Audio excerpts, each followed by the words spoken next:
Voilà, bonjour à tout le monde. Nous célébrons le premier dimanche après la résurrection.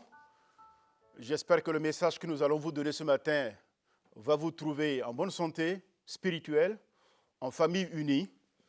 Et nous nous rassemblons ce matin pour faire un culte d'action de grâce. Permettez-moi d'introduire par un texte et ensuite nous écouterons d'autres textes qui viendront. L'Éternel Dieu, il est fidèle à sa promesse. Il fait ce qu'il dit et souvent, il dit ce qu'il fait. C'est lui qui ouvre ses bras ce matin pour nous embrasser chacun individuellement. Alors nous allons lire quelques textes d'action de grâce qui permettent de donner le ton à ce culte de ce matin. Soyez bénis au nom de Jésus.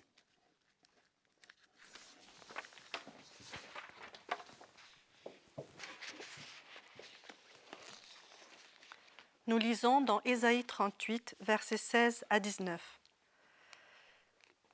Seigneur, c'est par tes bontés qu'on jouit de la vie. C'est par elles que je respire encore. Tu me rétablis, tu me rends à la vie. Voici, mes souffrances mêmes sont devenues mon salut. Tu as pris plaisir à retirer mon âme de la fosse de la destruction, car tu as jeté derrière toi tous mes péchés. Ce n'est pas le séjour des morts qui te loue. Ce n'est pas la mort qui te célèbre. Ceux qui sont descendus dans la fosse n'espèrent plus en ta fidélité. Le vivant, c'est celui-là qui te loue. Comme moi aujourd'hui. Le Père fait connaître à ses enfants ta fidélité. Seigneur, tu n'as cessé de manifester ta sollicitude à l'égard de ton peuple. Nous célébrons pour ton esprit. Il nous permet d'être ensemble, quoique physiquement éloignés les uns des autres. Tu nous permets par ton esprit de dépasser nos différences et la distance qui nous sépare par le confinement. Puisses-tu trouver plaisir dans nos louanges et adorations ce matin. Permets d'entrer dans ta présence réelle. Nous allons chanter « J'entre dans tes portes », J'aime 428. J'entre dans tes portes, j'entre dans tes parvis, avec des louanges, devant toi me voici. Je reconnais ta majesté, je reconnais ta royauté.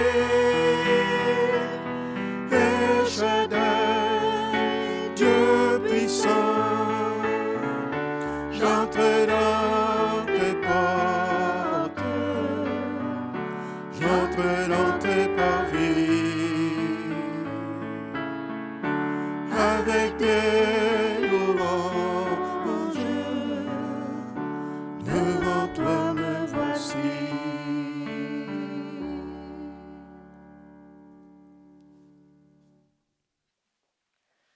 Louons le Seigneur ensemble. Dieu Tout-Puissant, éternellement béni. Toutes tes œuvres te louent et te célèbrent, car ta bonté et ton amour surpassent toute compréhension. En ce jour qui t'appartient, nous te bénissons pour ton Fils, que tu as donné comme Sauveur. Nous te rendons grâce pour tout ce qu'il a accompli en notre faveur. Tu nous as toujours traités avec amour, et même dans les temps d'épreuve, tu as toujours eu en vue notre bien et notre salut. Chantons que les jours d'après la résurrection soient brillants de la beauté de l'amour éternel.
Parole de loi. Vivez en paix entre vous. Nous vous en prions, frères et sœurs, avertissez ceux qui vivent dans le désordre. Consolez ceux qui sont abattus. Soutenez les faibles et les plus fragiles. Prenez garde que personne ne rende le mal pour le mal. Abstenez-vous de toutes sortes de mal, mais recherchez toujours le bien entre vous et à l'égard de tous. Priez sans cesse en toutes circonstances et rendez grâce pour toutes choses, car telle est à votre égard la volonté de Dieu en Jésus-Christ. Nous allons maintenant chanter « Quand le vol de la tempête ».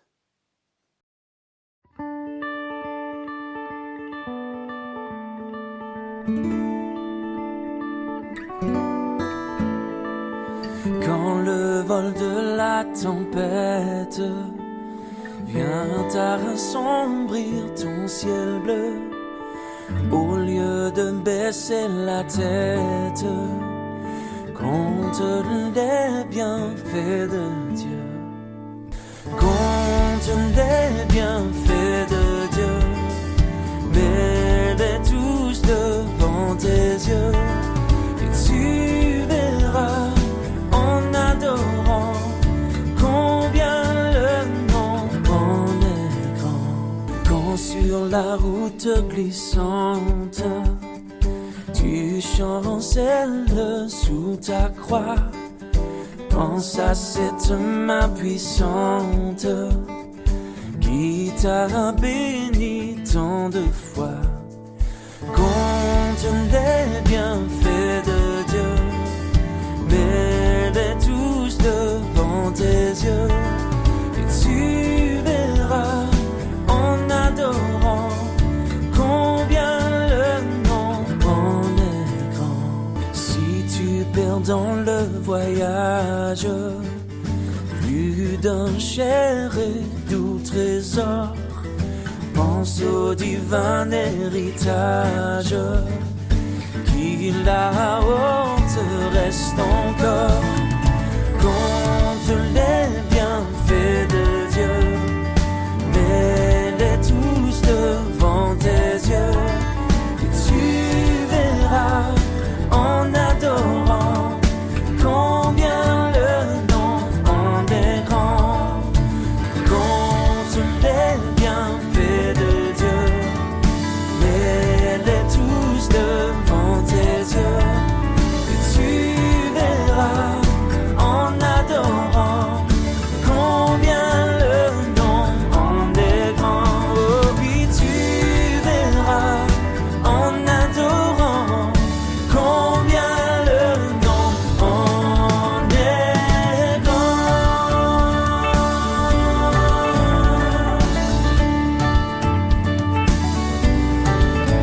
Compte les bienfaits, compte les bienfaits de Dieu.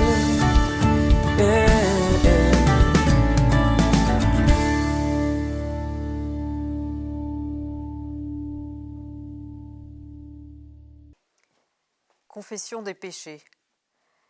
Telle une mère envers ses enfants, Seigneur Jésus, tu es bon envers nous, et nous te louons.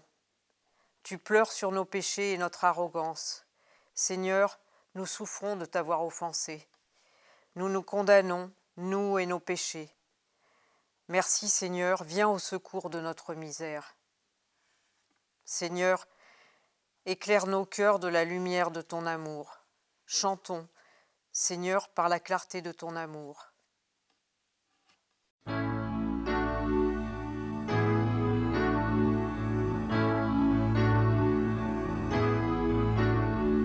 Seigneur, par la clarté de ton amour, chasse l'obscurité qui nous entoure. Jésus, toi la lumière qui nous éclaire, vérité qui nous guide et qui nous libère. Brille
Oui, mes chers frères et sœurs, levons-nous, pas là où vous êtes, mais levons-nous dans notre cœur pour recevoir la compassion de Dieu, le pardon.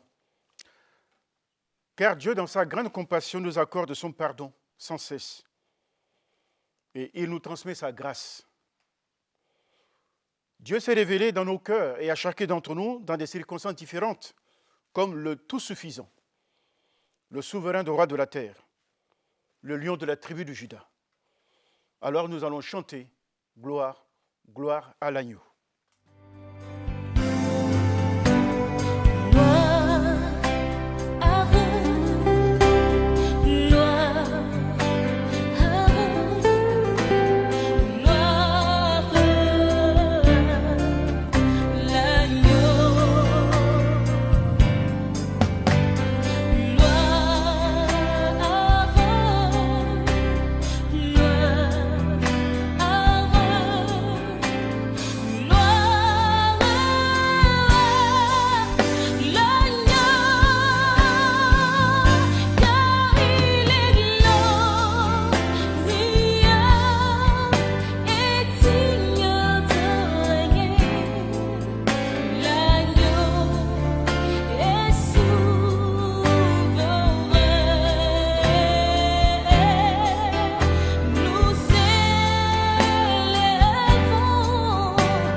Seigneur, c'est par tes bontés qu'on jouit de la vie. C'est par elles que je respire encore. Tu me rétablis, tu me rends à la vie.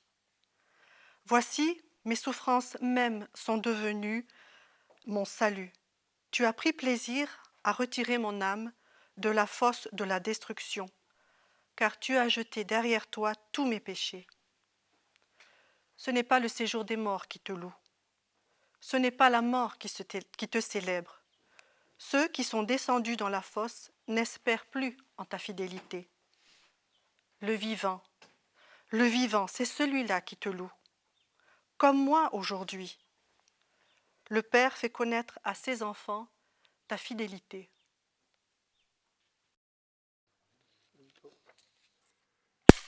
Pardon, excusez-moi. Séquence 5, première.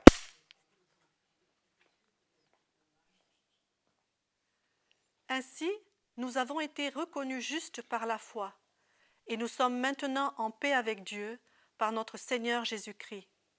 Car si, lorsque nous étions ennemis, nous avons été réconciliés avec Dieu par la mort de son Fils, à bien plus forte raison, étant réconciliés, serons-nous sauvés par sa vie.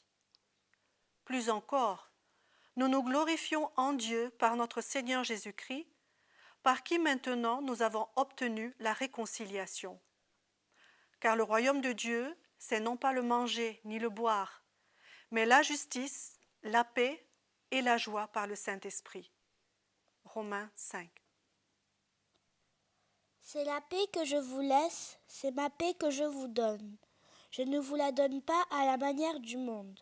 Ne soyez pas troublés, ne soyez pas effrayés. De Jean 14. Des lectures bibliques qui viennent d'être faites, il y a deux pensées qui ressortent, même trois, faire la paix avec Dieu dans le livre de Romains. Et il est dit que le royaume de Dieu ne consistait pas au boire, au manger, mais par la justice, la paix, par le Saint-Esprit. Et dans l'évangile de Jean, chapitre 14, verset 27, c'est Jésus qui interpelle les siens. Je vous donne ma paix. Je vous laisse ma paix. Cette paix que je vous donne, le monde ne le donne pas, mais moi, je vous le donne. Et ce serait le titre de mon message. Peut-il y avoir la paix en dehors de Dieu, l'Éternel? Une des grandes préoccupations de notre monde est la recherche de la paix. Pourtant, chaque semaine, les journalistes nous présentent un florilège des conflits sanglants, d'actes de violence en tout genre. Le monde dans lequel nous vivons est en tension, mais une tension permanente. Même la nature et l'univers semblent réclamer sa part ou leur part de paix. Bien sûr, de tout ce phénomène qui a existé, me diriez-vous, elles ont été toujours là. Les tensions interpersonnelles, les tensions groupales, les tensions tribales, ethniques, n'ont jamais été aussi présentes que maintenant. La guerre, l'opposé de la paix, revêt dans notre monde des formes multiples et variées. Cette guerre peut être soit physique,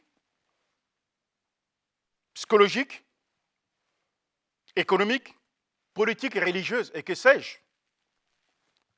Voilà approximativement le tableau. Un tableau peu reluisant, même pas réjouissant du tout. Et dans un tel contexte, il est vital pour l'âme humaine de tendre vers une autre qualité de vie qui a le pouvoir d'aller au-delà d'une simple jouissance de biens matériels ou de jouir d'une bonne santé biologique. Dans cette perspective, le socle sur lequel une vie supposée épanouie peut se construire s'appelle la paix. C'est un bien précieux qui se fait rare. Il n'est pas compliqué de pointer sa carence à tous les niveaux de relations, même dans le pays qui se prétend être celui des droits de l'homme. Or, la paix, à tous les niveaux, est indispensable à la mise en chantier de toute construction humaine, qu'elle soit sociale, physique ou spirituelle. À partir du niveau personnel, si une paix est acquise, elle se prolonge inévitablement dans la vie conjugale, dans la vie familiale, dans les relations interpersonnelles, entre les nations du globe, etc. Mais hélas, nous sommes loin du constat. Après avoir identifié la carence de la paix dans notre milieu, essayons d'en trouver les remèdes au travers d'une parole qui a traversé les âges, la parole de Dieu. D'abord, pour amorcer ce partage, je vous invite à examiner deux définitions de la paix. Celle que donne le dictionnaire Larousse. Je cite, « La paix, c'est la situation d'un pays qui n'est pas en guerre, autrement dit, absence d'un conflit armé. Une situation de cessation des hostilités, des traités mettant fin à la guerre, comme l'armistice. La paix, c'est un état de concorde, d'accord entre les membres d'un groupe, d'une nation. La paix, c'est la tranquillité, la quiétude, exempt de bruit, d'agitation et de désordre. Vous me suivez? La paix, c'est la tranquillité, sérénité de l'esprit. Cette définition énoncée se caractérise par l'absence de conflit. Elle se caractérise par l'absence de bruit et de désordre. Elle se caractérise, semble-t-il, de la sérénité de l'esprit, dans un pays où la consommation de calmants et de barbituriques battent les compteurs. C'est la paix, certes, selon les hommes, mais avec un moins quelque chose. Est-ce que cette paix est-elle suffisante? Ce genre de paix-là, est-ce qu'elle est suffisante pour la vie humaine? Allons à la deuxième définition. Celle-là, c'est selon la Bible. Et voici ce qu'en dit la Bible, notre livre de référence. La paix dans la Bible est de toute autre nature. Elle ne se définit pas par un plus, plutôt que par un moins quelque chose. Elle se présente comme un cadeau. Car la paix, selon la Bible, est un cadeau, une grâce. Mais elle est surtout la conséquence d'un désir et de la réalité d'une relation. D'abord, la réalité d'une relation avec Dieu, et ensuite avec ses proches, et ensuite avec son environnement de vie, et ainsi de suite.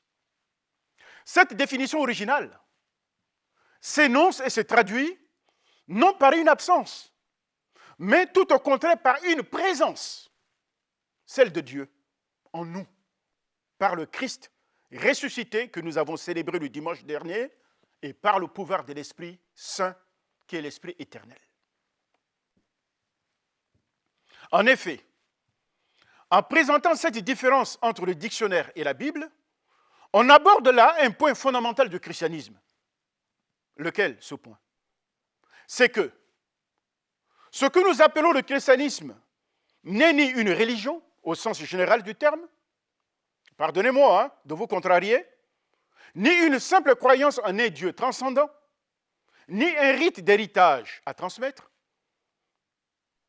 mais la paix, le christianisme, c'est avant tout une rencontre entre un désir et une volonté partagée, entre Dieu et nous. C'est l'espace dans lequel se rejoignent, en fait, l'ardent désir du Père de nous rejoindre là où chacun d'entre nous se trouve dans son état, et notre acceptation, je dis bien entière, acceptation entière à son appel. Autrement dit, entre Dieu le Père et nous, ses enfants, doit s'établir la paix. Cette rencontre peut s'identifier comme un rendez-vous d'amour. Elle est l'essence même du vrai bonheur. Il se savoure dans un autre registre de relation. Une relation intime avec le Christ, l'illustre envoyé du Père. Alors, vu de cette manière, ce n'est plus l'absence de propos ou de situations de conflit qui est mise en évidence ici, mais c'est bien au contraire le bonheur d'une présence, celle de Dieu, par le Christ en soi. C'est le projet abouti de Dieu pour chacun de ses enfants. Et je cite les Écritures. Et voici, en quoi consiste ce projet? Le Christ vivant en nous, c'est l'espérance de la gloire, dit la parole du Seigneur. Dieu le Père, Dieu le Fils et Dieu le Saint-Esprit deviennent habitants de notre corps. C'est-à-dire que la triunité de Dieu fait de notre corps son tabernacle, son lieu de vie. C'est la découverte par la foi de la réalité de sa présence. À partir de ce moment, la véritable paix divine peut prospérer en notre faveur. David l'a annoncé avant l'heure en disant ceci: en Dieu seul, mon âme trouve la paix. En Dieu seul, mon âme trouve la paix. Ainsi donc, la paix véritable est celle qui transcende les états d'âme des hommes et les situations diverses et multiples par lesquelles on donne la définition de la paix ou de la guerre. D'où peut-on avoir cette paix? D'où peut-elle venir? La paix de cette nature que je viens de décrire. Mais avant cela, je veux vous raconter une petite histoire.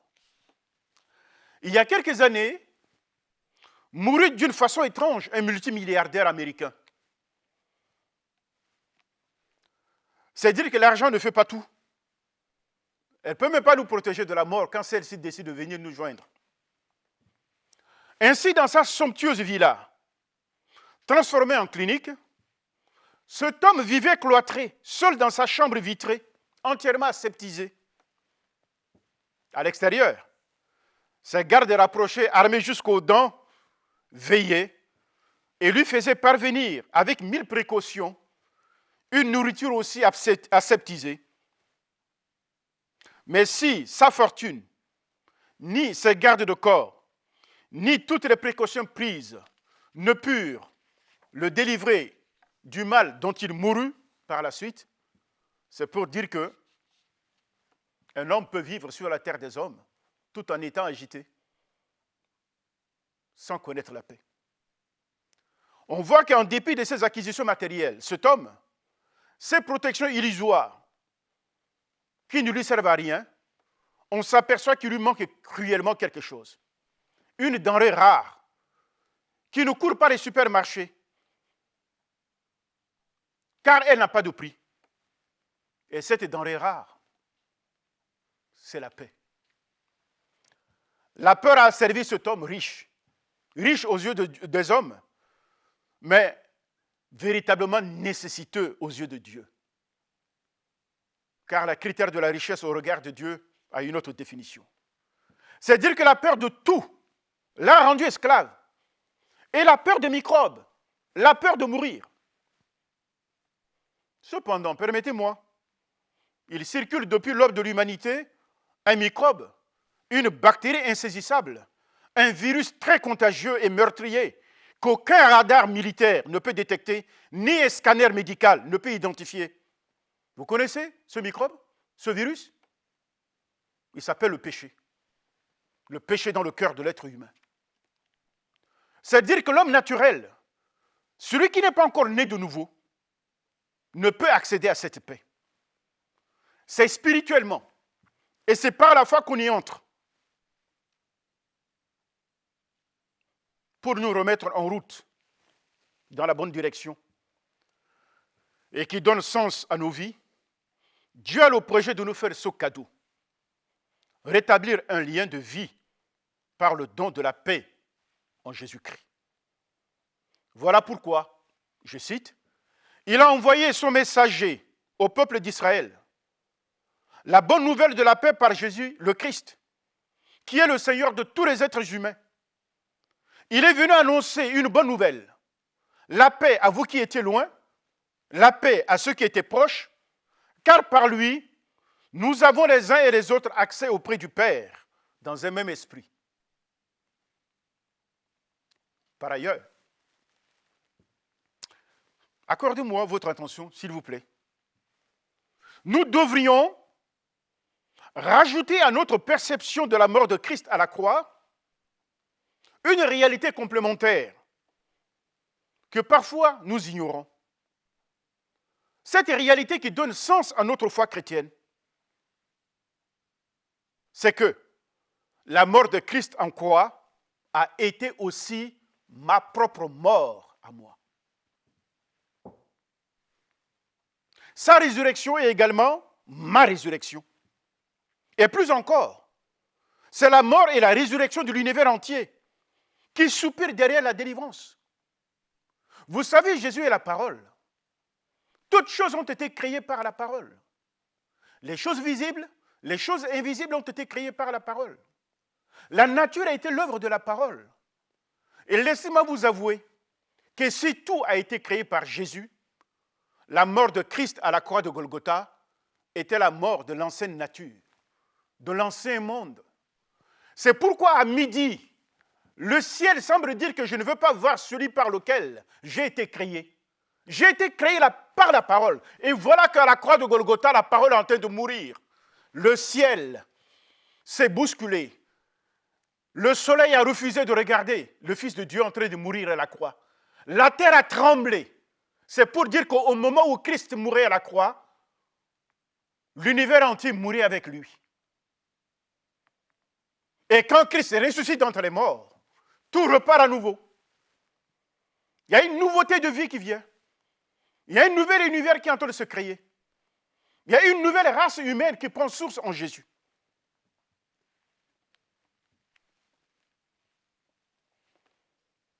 C'est dire que tout ce qui se conçoit en dehors de Jésus, mort et ressuscité, n'est pas approuvé du Père.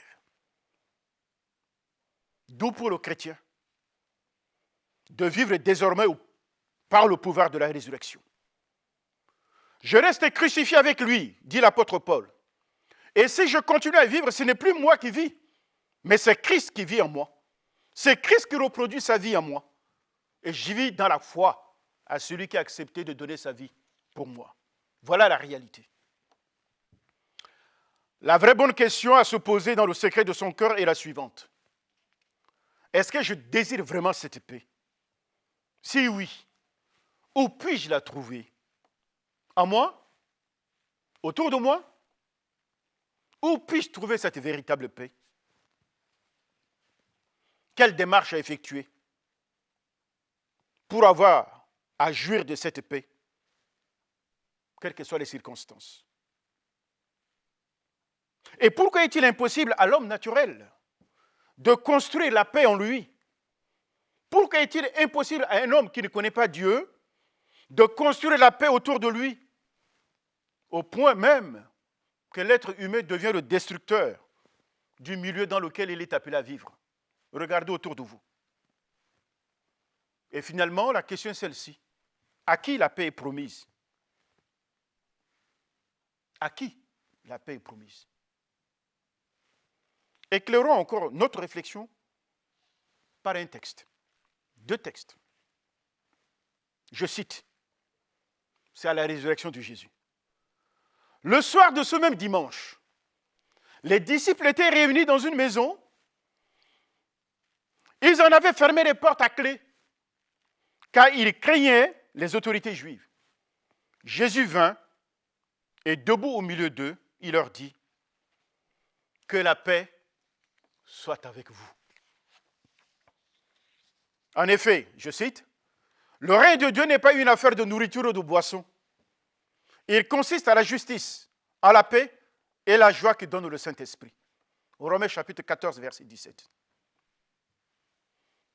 Dans ce texte, toutes les personnes de la Trinité divine sont impliquées dans la dispensation de cette paix, c'est-à-dire Dieu le Père, Dieu le Fils et Dieu le Saint-Esprit. C'est pourquoi la paix est un fruit de l'Esprit.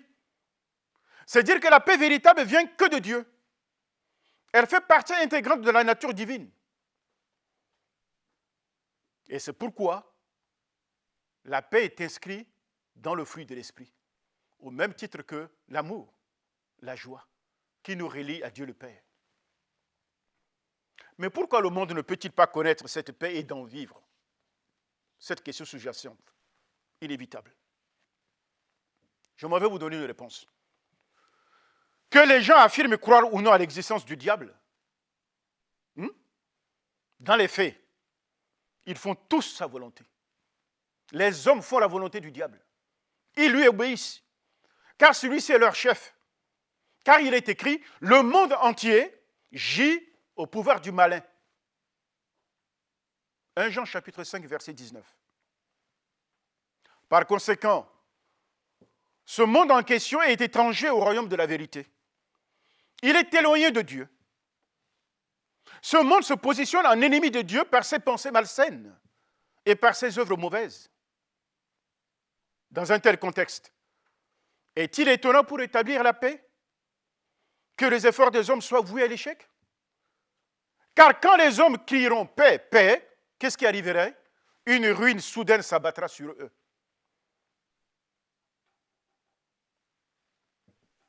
Le constat est saisissant. Car malgré l'énorme bonne volonté humaine des dirigeants du monde politique, des peuples de notre planète, la discorde et les conflits, les guerres n'ont jamais cessé. Et il ne faut qu'aller grandissant, en faisant d'énormes dégâts au désespoir des plus faibles. Jadis, les peuples se battaient pour une terre, n'est-ce pas? Pour un territoire, pour un pays.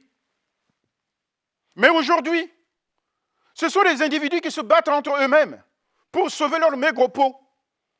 Le respect des libertés individuelles a fondu comme la glace au soleil. Pour un rien, on peut être agressé au couteau ou à l'arme à feu. Un simple regard de côté mal interprété peut conduire au pire. La violence contamine toutes les relations. Homme entre hommes, homme entre nature. Et la nature, à ce niveau, se fâche.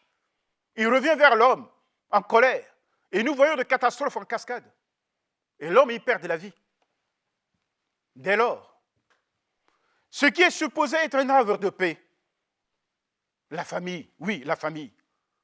La famille qui est supposée être un havre de paix, elle aussi, elle est touchée par ce fléau.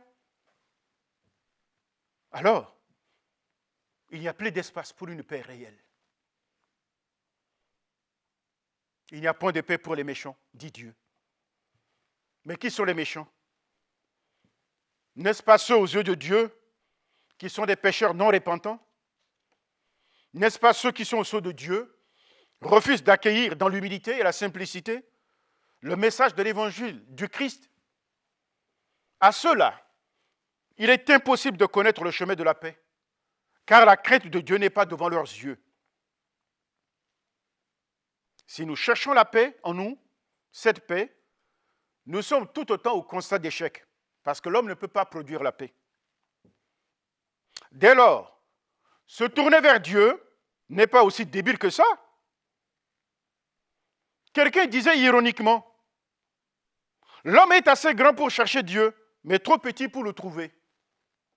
Ce n'est pas vrai ça, cette affirmation. Laissons tous les préjugés de côté et faisons une expérience en secret avec Dieu. Vous qui m'écoutez. En fait, cela ne regarde que nous. Et si notre aspiration à trouver la paix peut nous permettre de vivre, alors pourquoi ne pas chercher cette paix auprès de Dieu? Pourquoi ne pas faire cette expérience? Ça coûte quoi? Si Dieu existe, je gagne tout. Et s'il n'existerait pas, je ne perds rien. Faites l'expérience. Car la question de la paix touche directement le délicat sujet du mal-être de l'homme face à lui-même. Il y a des gens qui ne sont pas en paix avec eux-mêmes. Et pour n'avoir pas été en paix avec eux-mêmes, ils ne sont pas en paix avec leurs voisins. Ils ne sont pas en paix avec la nature. La question de la paix nous conduit tôt ou tard à la question inévitable de Dieu.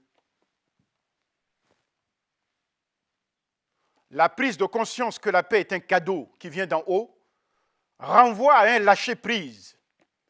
La volonté de vouloir tout solutionner par nous-mêmes, elle révèle nos limites. Elle révèle notre sentiment d'impuissance. Elle nous conduit à l'épuisement, à la lassitude, qui font partie du quotidien des hommes de notre siècle. Tous ces sentiments sont facteurs de déséquilibre et donc de mauvaise santé.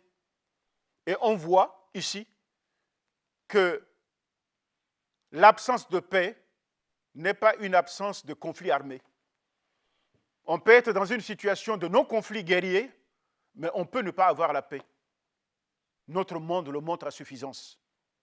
D'où l'inflation des consommations de calmants et des autres barbituriques que nous connaissons dans notre siècle. La France est champion de consommation de calmants. S'il y avait la paix, comme on prétend le dire, pourquoi tant de consommation de calmants? On prend des calmants pour se calmer. Mais quand on est en paix, on n'a pas besoin de calmants. L'homme, dans sa nature pervertie, veut être en maîtrise de tout. On veut tout expliquer, les causes des choses. On se prend la tête pour rien. Devant Dieu, c'est peine perdue. Devant Dieu, c'est peine perdue. Albert Camus, qui est un de ces grands savants de notre siècle dernier que nous connaissons dans les temps passés, a magistralement présenté la réalité de la condition humaine au travers d'un célèbre mythe. Ce mythe s'appelait le mythe de Sisyphe. Ce roi légendaire de Corinthe, dans la Grèce antique, célèbre pour ses crimes, se retrouve à être condamné dans les enfers, à rouler sur la pente d'une montagne, un énorme rocher qui retombait toujours avant d'avoir atteint le sommet. Ça ne vous dit rien. Le livre de Proverbes, chapitre 26, verset 27, il dit ceci. La pierre revient sur celui qui la roule. Alors, ce pauvre sanguinaire, aux efforts déployés, ne parvient pas à mettre cet rocher au-delà de la montagne. Ces efforts déployés sont similaires aux efforts déployés par le monde sans le secours de Dieu. Nous ressemblons à Sisyphe. Et pour sortir de cette condition dramatique, tout à fait insoluble, il importe donc de nous tourner vers une aide extérieure. Une aide extérieure qui s'impose. Pas n'importe laquelle. L'aide de celui qui nous a créés avec le sentiment de paix, c'est-à-dire l'éternel Dieu. Je dis le mot éternel. Je ne veux pas employer le terme Dieu parce que le mot Dieu dans notre siècle, c'est un mot qui est élastique. Chacun y met sa réalité dedans. Mais je parle de l'éternel Dieu. C'est lui, l'auteur de la paix. Voilà pourquoi le chemin de l'humilité est celui qui consiste à transférer à l'éternel Dieu les rênes de notre vie. Arrêtons d'être en rébellion contre Dieu. Arrêtons de lui faire porter le chapitre de tous nos problèmes. Hein? Nous entendons souvent dire, si Dieu existe, pourquoi permet-il tant de chaos? Si Dieu existe, pourquoi il permet tant de mal? C'est lui le patron. Il a la puissance, il n'a qu'à tout arrêter. Oui, bien sûr. Mais le patron, qui au passage qui a été contesté, méprisé, quand il donne des conseils, personne ne veut l'écouter. Le patron ne veut pas s'imposer sans notre consentement. Bien plus encore. Il n'attend de notre part qu'à la fois le désir et la volonté de nous soumettre à lui. Il ne fera rien sans notre volonté, Dieu. C'est ça un vrai patron. Un vrai patron ne s'impose pas. Même si nous lui compliquons la tâche. Dieu veut agir, mais l'être humain complique la tâche à Dieu. Il ne fait rien sans notre volonté. Il n'agit pas comme Satan le dictateur. Dieu veut composer avec nous. Dieu veut agir avec nous. La solution à tous nos problèmes passe par la foi. La foi en Dieu. La foi en ses promesses. Loin de croire que cet acte de donner notre vie entre les mains du Seigneur est un acte de déresponsabilisation. Parce que certains semblent dire que le chrétien, c'est plus faible. C'est parce qu'on est faible dans la vie qu'on donne notre vie à Dieu. Non, il faut être plus fort pour donner sa vie à Dieu. Que les chrétiens ne rasent pas les murs. On tient le bon bout. Car la situation que nous vivons à l'heure actuelle contraint même les présidents de la République, les rois, à se mettre à genoux. Le virus, il s'en fiche. Il ne connaît pas le palais de Buckingham. Il a touché quelqu'un là-bas. Il ne connaît pas Monaco. Il a touché quelqu'un là-bas. C'est les hommes les plus illustres qui sont touchés. Et quand on voit les rois de la terre, devant leur incapacité, demander leur peuple à prier pour que le salut de Dieu vienne, ça suppose que vous et moi, nous avons le bon bout.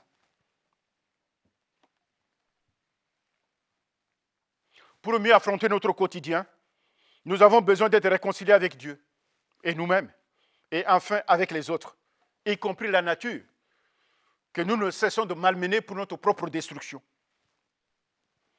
Je cite, « Que le Dieu de l'espérance vous remplisse de toute joie et de toute paix dans la foi, pour que vous abondiez en espérance par la puissance de son esprit. Que le Dieu de la paix lui-même vous fasse vivre totalement pour lui. C'est lui qui vous a appelé. Il est fidèle. Et c'est lui aussi qui le réalisera en vous. » La paix que Dieu donne n'a pas de correspondance humaine. Elle diffère radicalement de ce qui émane de l'esprit du monde. C'est pourquoi Jésus a dit, Jean chapitre 14, verset 27, « Je vous laisse ma paix. Je vous donne ma paix. Je ne vous donne pas comme le monde donne. Que votre cœur ne se trouble point et ne s'alarme point. Le caractère particulier de cette paix de Dieu est qu'il rapproche, elle rassemble ce qui était divisé. La paix de Dieu réunit ce qui est séparé. Le Christ l'a été physiquement et spirituellement. Et de lui, il est dit, Dieu a voulu que toute plénitude habite en Christ. Il a voulu par lui réconcilier tout avec lui, même dans ce qui est sur la terre et ce qui est dans les cieux, en faisant la paix par lui, par le sang de sa croix. Dès lors, non seulement nous pouvons accueillir ce fabuleux cadeau, mais plus encore, nous pouvons devenir les artisans de paix, des médiateurs, des pacificateurs. Voyez-vous, notre Seigneur, dans le début de son ministère en Galilée, a posé les bases de son enseignement. Il a déclaré à la foule dans Matthieu chapitre 5, verset 9, « Heureux ceux qui créent la paix et qui répandent la paix autour d'eux. Ils seront appelés fils de Dieu. »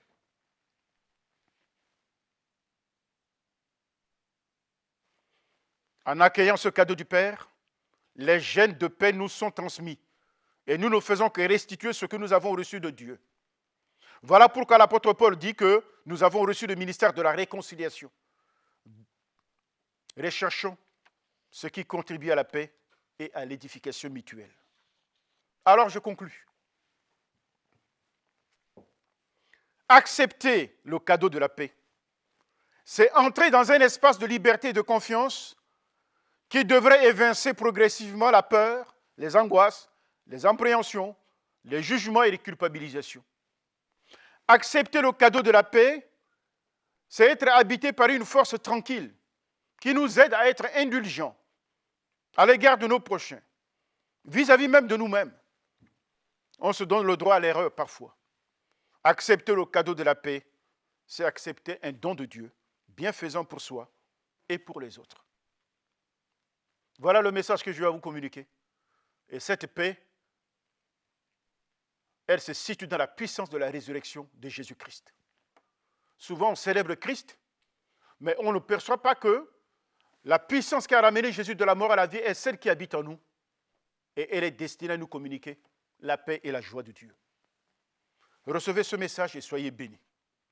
Et je vous invite à la prière. Dieu de miséricorde, donne-nous de regarder avec des yeux compatissants la longue épreuve de l'humanité. Les guerres, les millions d'affamés, les innombrables réfugiés, les désastres des nations, les morts cruelles et inutiles, notre manque d'humanité les uns à l'égard des autres, les échecs et l'impuissance de tant de vies. Seigneur Tout-Puissant, de qui possède toutes choses, imprime à nos cœurs l'amour de ton nom, augmente en nous la vraie foi, nourris-nous de toute ta bonté et fais mûrir en nous le fruit de la paix par Jésus le Christ notre Seigneur. Viens, règne en nous avec l'unité de ton esprit, maintenant, pour le siècle des siècles. Amen.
Seigneur, toi qui aimes le plus petit de tous nos frères qui nous entourent, tu nous demandes d'en prendre soin dans les moindres détails.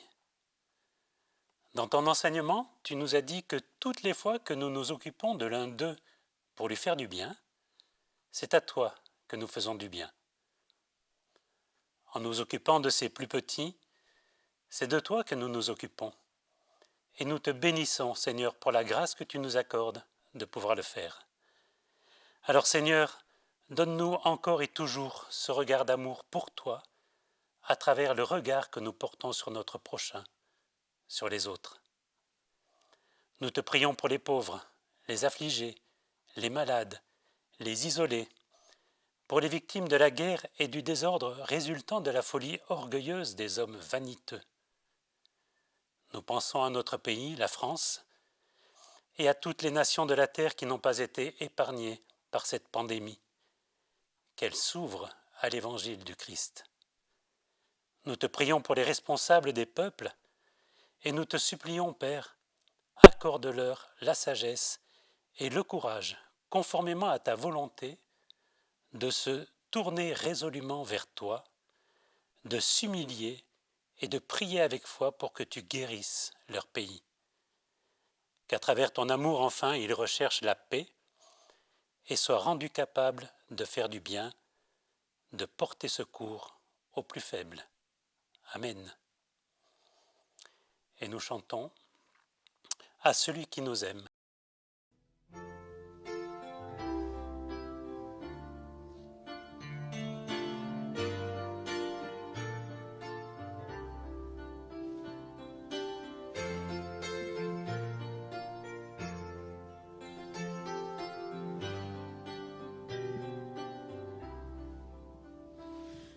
Celui qui nous aime, qui nous a délivrés.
Voilà, notre culte tire à sa fin. Je voudrais, avant de nous séparer, pour vous envoyer les bénédictions et vous l'envoyer, faire quelques annonces concernant également la situation financière de notre communauté. N'oubliez pas de contribuer à vos dîmes de la manière inhabituelle, soit par virement. S'il vous arrive de faire quelques courses, vous pouvez faire un petit tour et déposer dans la boîte à lettres pour notre ami le trésorier.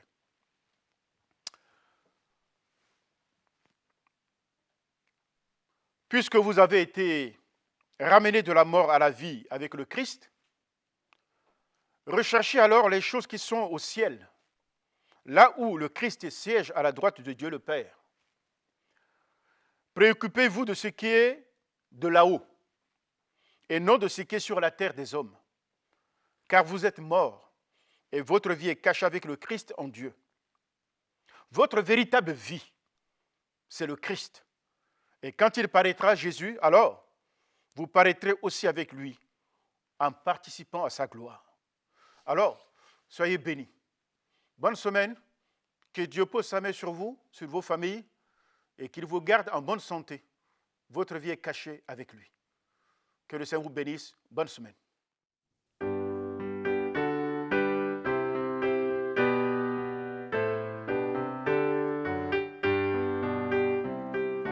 Libre de nos chaînes, nous marchons vers toi.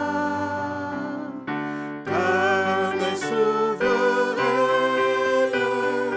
affermit nos pas, armés de lumière, couronnés d'éclat.